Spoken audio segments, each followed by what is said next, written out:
Final news topic of the week, and Crytek has started to celebrate 25 years of, you guessed it, Crytek.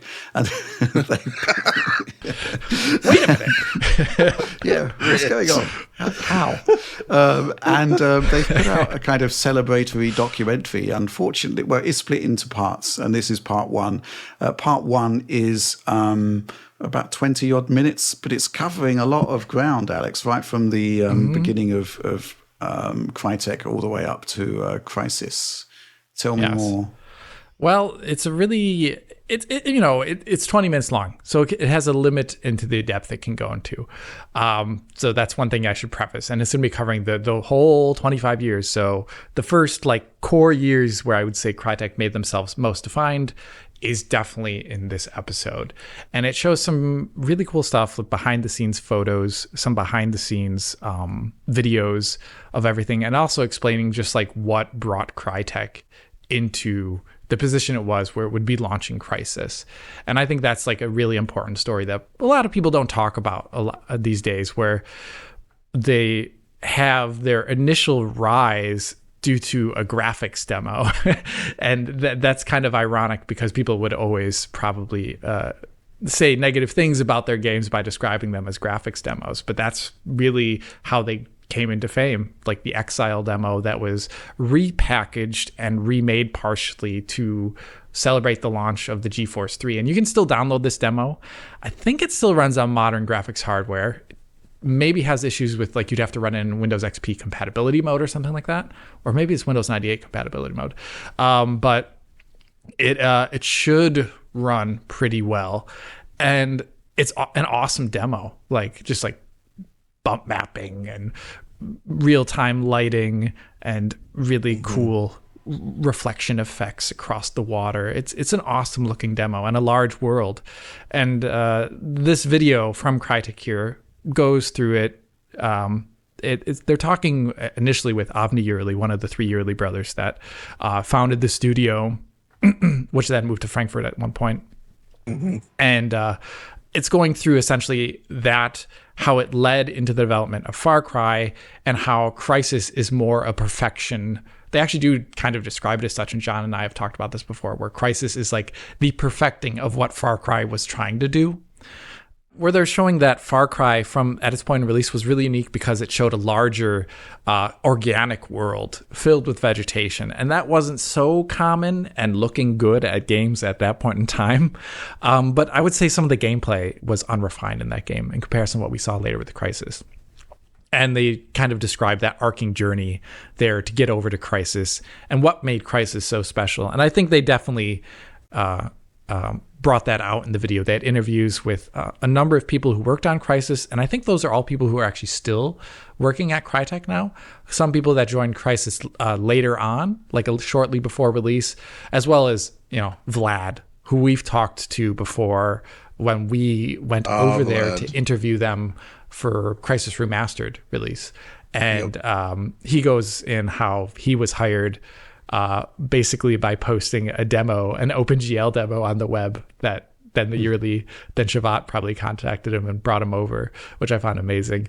And yeah, the video is a trip, really enjoyable to watch, especially if you're a big fan of Crysis, as I am. The only thing I would complain about is the video was produced in 1080p. I would have loved to have seen this in 4K. Well, and it's 20 minutes. That was the other thing. Yeah, I mean, there's a limit to time. Obviously, when you cover the whole breadth of everything, there's two other Crysis games to go through, Ryse, and then the kind of weird period after Ryse where everything kind of does fall apart to a degree and they don't produce a game for a long period of time. And I'm really curious how they're going to go over that era. If they're going to do the Microsoft style where they actually say, TV sucked. I'm curious to see how they'll actually talk about that. But I want to celebrate the studio. I think they've done amazing things in the past. And I hope at some point in the future we do get to see whatever will come after Hunt. And I hope it is a new Crysis. It is very sad that it was put on ice. Whatever Crysis 4 could have potentially been. And but yeah, the next video should be interesting too, because it's going to talk about Crysis 2, which is super divisive. Definitely divisive for me. Did you watch it, John? I did watch it, and yeah, it's fun to see. My only regret is that I wish they would have allowed them to go longer on things. There's more that could have been said, I think, but it's still interesting and fun to see them look back at it, and it does make me wonder if this was all part of like a push being made as a part of a push for Crysis 4, but and then they're just saying, well, let's just do it anyway. But it's fun. I love this kind of stuff. And yeah, it's, as somebody that was actually monitoring and playing all this stuff as it hit, like I remember the original Exile demo. I remember when Far Cry came out and was like destroying our PCs when they released the Shader Model 3 patch, I guess, that added in all like the HDR lighting effects and everything. How cool that was. I remember hating the Tri-Gen, but still thinking the game was cool. And then, of course, Crysis coming along, Crysis being so impressive to behold that I built a new PC just to play Crysis, and I was not let down. It was that 8800 GT got the job done, but it was a really, man, Crytek was one of the best companies in the world for a bit there in terms of producing like really just incredible shooters that took shooting beyond just, either the more simple Doom style, which I still love, of course, but then, or the more complex RPG stuff. It struck this nice middle ground that felt like very much like a PC game. But obviously, things went a little bit weird with Crysis 2 and 3, which I still enjoyed quite a bit. But they lost a little bit of that magic. I'm curious to see what they say about those. Crysis 3 holds a special place in my heart because it's the game that Rich essentially interviewed me with. Yeah. So, which was, it's a good one to start with because it's just an interesting game to talk about. And it was used on DF, I think, for so many years. The PC version. Sure. Yeah, it's still a fantastic game in my opinion, and the CPU stuff it was doing was kind of crazy. I think what's kind of amuses me about it is that it was multi-core aware. It still is. Crysis Remastered, we still use it in our CPU benchmarking suite. And it was actually one of the few multi-core aware games that actually delivered good results on first-generation Ryzen, which I found quite interesting. Right. But what can I say? I don't know what to say about this. I mean, one thing which did stand out to me was the 18 months spent on Far Cry AI. I mean, they had to get AI into the engine. The engine was just like video, And the engine, the AI in Far Cry is honestly terrible, though. It's the thing that destroyed that game for me. Like, I still thought it was a cool experience, but like, you couldn't sneak because you alert a guy and everybody instantly knows your location, even across the map. The idea was like, oh, you can snipe him from 2 miles away. But if you did that, they just turn around, say they're going to shoot you in the face, and then start blasting, even if they're all the way across the level. So it kind of killed that element. Crysis 1, I think, was not perfect, was at least much more interesting AI-wise, and the enemies were more enjoyable to deal with. One thing I'll be curious to see, though, is if they actually tackle the Kinect era that was the original development of Ryse before it became an Xbox One game. Oh, yeah. Because you remember it was going to be a Kinect game for 360, and then that obviously changed, and thank God for that. Oh my God, they turned it into something totally different. And I also remember when Crysis 3 and Ryse were hitting in 2013, that they famously said, like, this is basically what next generation will look like PS4 generation, and they were right. Yeah. Right? Like, yeah, there were some games, obviously, that looked better from, like, really high-end studios. Like, the Naughty Dog stuff, for instance, certainly looked better overall. But, like, in terms of setting the standard, the average visual quality that we saw that generation, they were pretty spot on. And I would say even, like, Ryse itself looks as good as anything released that generation by and large. Aside from the FMV cutscenes, of course, which suck, but the actual in-game graphics are gorgeous still today. Yeah, it's kind of crazy how Ryse launches the systems and looks pretty much as good as the stuff you'd see years down the line. I think Yeah, that's really it impressive. really does. So they were exactly on point with that. Just an awesome looking game. Yeah. I would love to. So John and I back in the day, we did like a kind of Crysis 2, a retrospective together where we talked about Crysis 2, but we never got to Crysis 3. And at some point in the future, we do got to go back to it because, you know, I think at this point in time, I do have a GTX 680 somewhere, and I do have I don't have a 7970. Would that be the GPU that would be the ATI AMD side? 7970. I'm pretty sure it'd be something like that. Yeah. Yeah, 3 gigabyte maybe. I think that would be the gigahertz edition. That's the gigahertz, yes, because the original was lower clocked. Yeah.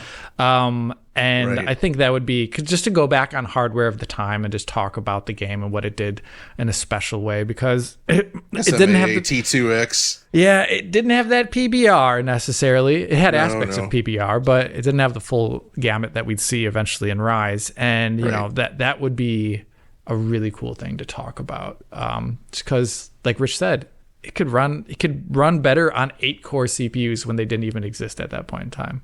And man, that first freaking level, dude, like when you first, like that whole through from the beginning, when you first see the grassy fields, but like starting in the rainstorm, just the effects of that, and then eventually making your way inside the facility.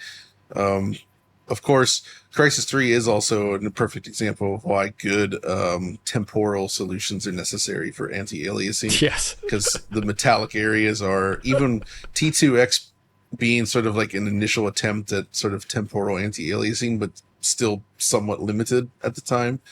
You could not handle the in-surface specular aliasing stuff that Definitely was not. everywhere in that game. No, definitely not. Yeah, it's a harbinger of things to come in so many ways. So, but yeah, we gotta cover that at some point. I agree. Going back to the documentary, I mean, I'm certainly going to be interested to see how they actually continue it, because things kind of go wrong, don't they, in many respects. And coming to where we are now, man, putting Crysis 4 on ice, I can see why it would have happened, right? But it's a dramatic. It's such a shame. What can I say? And I think to actually make this game everything it's going to be, they're going to need a partner with the money to fund it. I think that's the bottom line, because I'm not sure Crytek can do it itself. And we need this game, right? And we need this game for several reasons. First of all, because, you know, the history of technological excellence from that company is superb. And I still feel that talent is there. I still feel that they could do a fantastic Crysis 4. And we kind of need a game that pushes the boundaries, that isn't running on Unreal Engine or a similar sort of middleware. You know, I think this is the perfect sort of venue for doing it. I feel like a new Crysis properly funded is something that a company like NVIDIA that would be should seriously look at. Like, they are gigantic. They have infinite money, essentially. And I feel like, just in terms of like creating like a Halo project, something that they can use to really show off modern tech, like funding a game like that would be a really cool play. Yeah, I would love that too. It's always been a little strange how there was a period of time when there was like some funding from both NVIDIA and AMD or ATI into game studios to try and make games designed around their products, and it's gone away a bit, because now I think the thing they're funneling their money into beyond AI stuff is like Lightspeed Studios working on their demos as well. Right, which is cool. Remix projects they do too. Yeah. Okay, well, you know, in the past, of course, well, obviously one of the sort of areas of Crytek history, which I'm not sure they're going to cover, but CryCash. CryCash. Cryptocurrency push. Yes, CryCash. I've made jokes in the past about how Rich. we pay Alex in CryCash. So I've done some research on CryCash. The current price of CryCash is 0.00884 USD. Oh, brutal. Yeah, and weirdly, there's been a 9.85% increase in the value of CryCash in the last 24 hours. But when your sort of value is 0.008, I would love to know what that is. Like, was that a mistake on the website? Like, what is going on? I can CryCash. tell you, Alex, that in the past 24 hours, the trading volume of CryCash has been 0 USD. You know what? Have you ever noticed underneath some of our videos we get those bot responses like, you got to buy this new cryptocurrency? Yes, we should do it ourselves. We should do it ourselves, but for CryCash. Can we engineer a sort of CryCash boom here and just basically become crypto billionaires? That's what I want. Overnight, the resurrection of CryCash. The final stat point is that CryCash. the market cap, the complete market cap for CryCash is currently $42,000, $510.09, which is not a lot. The entire value of every CryCash out there is $42,510. It's crazy. Yeah, that's fantastic. Okay, I'm really looking forward to seeing how this series of documentaries continues. I do kind of wish it was longer, though. I don't know. And obviously it's going to sort of culminate in Hunt, but surely they've got to be telling us what the next steps are for Crytek at that point. Yeah, it can't just be Hunt. Yeah, it can't just be more Hunt at this point. No. Don't get me wrong. Hunt is cool. I'm not even a multiplayer guy, but I did enjoy playing it because the atmosphere is thick in that game. But we need more.